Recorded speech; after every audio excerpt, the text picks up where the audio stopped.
Hello student, welcome back. We are discussing previous year questions of ethics.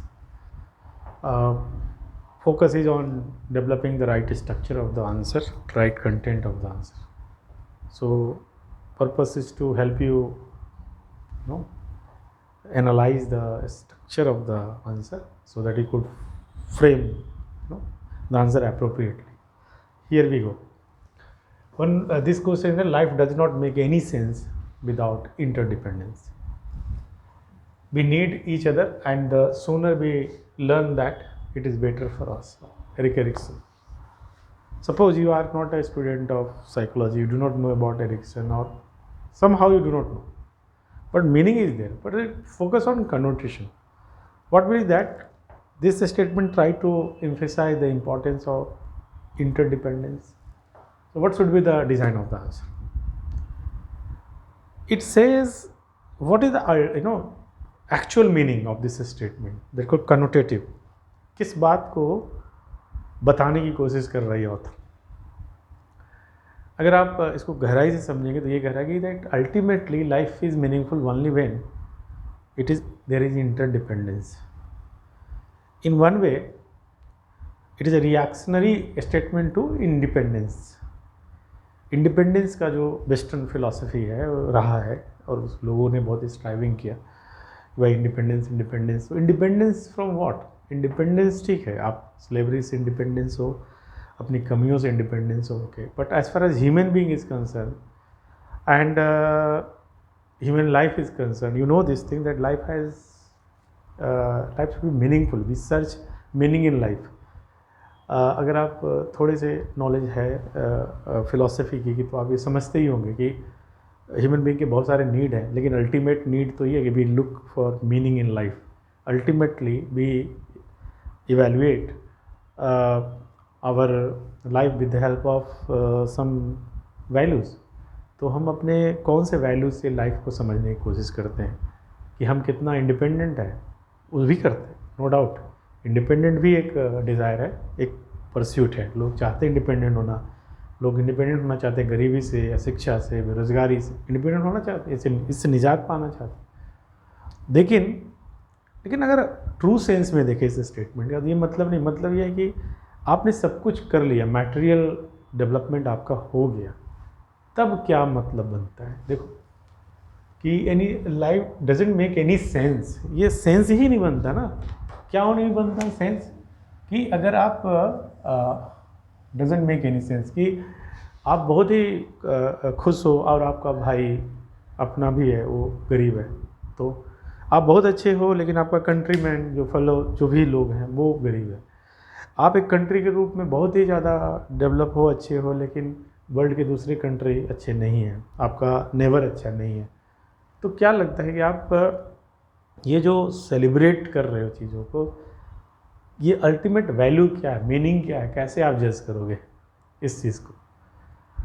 Ericsson के बारे में अगर आप बात करें तो उसने साइको सोशल डेवलपमेंट थ्योरी दिया है कि व्यक्ति का जो डेवलपमेंट होता है साइकोलॉजिकल, जो उनके अंदर जो वर्च्यू आती है वो किसी सोशल डेवलपमेंट के कंटेक्स्ट में भी आता है. एंड शुरुआत में हम इंडिपेंडेंट होना चाहते हैं, हमें सब कुछ हो, लेकिन अल्टीमेटली जब हम ग्रो करते हैं तो हमें पता होता है कि मीनिंग जो है लाइफ का, मीनिंगफुल जो अल्टीमेट एम लगता है, उसको इवैल्यूएट करने के समय कब आप कहते हैं कि मेरा लाइफ मीनिंगफुल है, ठीक है, we look for meaning in life. तो जब आप अकेले हो जाते हैं, दुनिया से सबसे अलग हैं और बहुत अच्छे हैं. और दूसरा केस है कि बहुत अलग नहीं भी है लेकिन आपका प्राइवेसी भी है. ये नहीं कहता इंटरडिपेंडेंस की प्राइवेसी का हनन हो रहा है या आपके अधिकारों का हनन हो रहा है. इंटरडिपेंडेंस एक कलेक्टिव सोसाइटी का वैल्यूज़ के रूप में प्रोजेक्ट किया जाता है.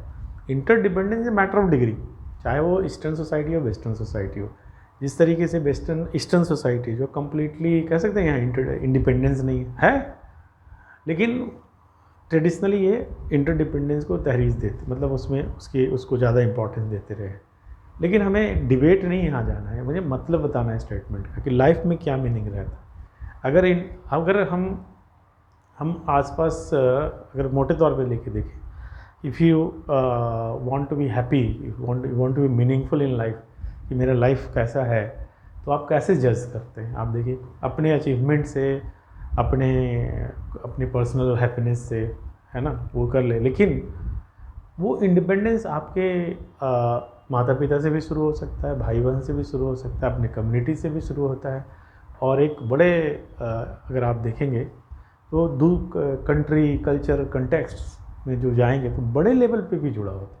आज आप कहते हैं कि ह्यूमन राइट्स, क्या बात होता है कि ह्यूमन राइट्स जो है इंटरडिपेंडेंस से ही तो जुड़ा हुआ है, कि आज सीरिया में कुछ होता है तो हमें क्यों बुरा लगता है, कहीं भी ह्यूमन राइट्स का वायलेशन हो रहा है या कहीं भी दिक्कतें, अभी श्रीलंका में कुछ हो रहा है तो क्या हम लोग को बहुत अच्छा लग रहा है कि वहाँ जो कि लोग जो अगर भूखे हैं या उनको दिक्कत हो रही है तो क्या आपको ख़राब लगता है? ख़राब लगता है तो क्यों लग रहा है? इसलिए लग रहा है ना कि आप इंटरडिपेंडेंट कहीं ना कहीं हैं, एटलीस्ट आप डायरेक्ट नहीं तो लेकिन इनडायरेक्ट लेवल पे भी आप एक मैनकाइंड में जुड़ाव है। कार्ल जुंग नाम का एक रिसर्चर है साइकोलॉजी में, वो कहता है हमारा कलेक्टिव ही अनकॉन्शियस है जो जोड़ता है लोग, और कहीं ना कहीं हम जो हमारे जो ये ग्रुप है ना, वो है। अब इंटरडिपेंडेंस का कॉन्सेप्ट बड़ा चला जाता है कि हम लोगों के ह्यूमन बीइंग में इंटरडिपेंडेंस की बात नहीं कर रहे हैं, केवल ह्यूमन बीइंग और एनिमल की भी बात करें, ह्यूमन बीइंग और इन्वायरमेंट की भी बात कर रहे हैं। इंटरडिपेंडेंस इस लेवल का भी कनोटेशन है इसमें, तो जल्दी जितना समझ जाए उतना ही अच्छा है हम सबके लिए। कि अगर आप नहीं हो गए तो अगर आप इंडिपेंडेंट की, मैं अलग आप अलग, आप देखते हो फॉसिल फ्यूल के मामले में कितना डिबेट चलता है इन्वायरमेंटल इशू में कि आपने ज़्यादा खर्च किया तो मैं भी ज़्यादा करूँगा, मैं भी पॉल्यूट करूँगा। डिबेट इस बात को इसीलिए तो क्रिटिसाइज़ किया जाता है कि ये कोई, हम लोग ज़्यादा अब अवेयर तरीके से, माइंडफुल तरीके से इस चीज़ को ले, और चूँकि एक पार्ट अगर डिस्टर्ब होता है, आज क्लाइमेट चेंज एक पार्ट में डिस्टर्ब कर रहा है, कल ना कल वो दूसरे पार्ट में भी डिस्टर्ब करेगा। तो इंटरडिपेंडेंट तो हम है ही हैं, इसमें कोई शक ही नहीं है। तो इंटरडिपेंडेंस का जो भावना है और जो मोटिव है वो अगर क्लियर हो जाए तो उतना बेहतर है सबके लिए, इट इज़ फॉर कॉमन। ये मैं आपको उस मीनिंग पे रिफ्लेक्ट किया जा रहा हूँ, है ना। जरूरी नहीं कि बहुत थ्योरेटिकल नॉलेज हो। मैं साइकोसेक्सुअल डेवलपमेंट के बारे में साइकोलॉजी का जो कि ऑप्शनल में का टीचर में अच्छे से बता सकता हूँ, कोई सेंस नहीं बनता उतना बोलने का। यहाँ पे सिर्फ ये बताना है सिर्फ कि इंटरडिपेंडेंस और इंडिपेंडेंस जो आप कहते हैं, ये जो चीज़ें हैं वो अगर आप जितने भी लोग हैं जो मैच्योर हुए वो अल्टीमेटली यही मानते हैं कि लोग जब सब खुश हों तो हम भी खुश होते हैं। खुशी आइसोलेशन में नहीं हो सकता। और वो लोग कौन हैं, वो आपकी परिधि क्या है लोगों का, वो आपका अपना घर भी हो सकता है, कम्युनिटी भी हो सकता है, कल्चर हो सकता है, अपने कंट्री के लोग हो सकते हैं, कॉन्टिनेंट के लोग हो सकते हैं, या पूरा ग्लोबल भी हो सकता है। तो हमारी तो मूल भावना ही ट्रेडिशनली रही है वसुधैव कुटुंबकम, आपने देखा ही हो। मतलब फीलिंग तो यही देगा ना कि सभी लोग एक दूसरे से जुड़े हुए हैं। और हमारी क्या, इंडिया की क्या, पूरे एशिया में देखें इस चीज़ की बात रही है, इंटरडिपेंडेंस तो रहा ही, वर्ल्ड में भी है। ऐसा नहीं कि इंडिपेंडेंट कंट्री जो है जैसे रिलेटिवली यूएस का कल्चर या यूरोप का कल्चर वो इंटरडिपेंडेंस को नहीं करता, मतलब मैटर ऑफ डिग्री की बात करता कि आइडेंटिटी उनकी थोड़ी इंडिपेंडेंट होती है, उसमें कोई बुराई नहीं है ज़्यादा। लेकिन जो भावना कि हम अलग हैं डेवलप होने में, और एक कंपटीशन के जगह पे कोऑपरेशन आता है जब हम इंटरडिपेंडेंस का भाव रखते हैं, और डेवलपमेंट अच्छा होता है। तो ये चीज़ आपको बताना था, इसी स्पिरिट को लेके आना था जो जिससे कनोटेशन उसका क्लियर हो।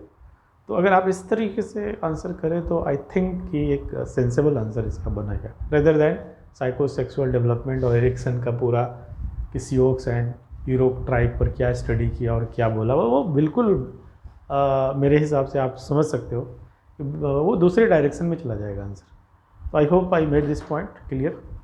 अगले वीडियो में बात करेंगे किसी और क्वेश्चंस पे, और स्ट्रक्चर को सबसे पहले समझना है।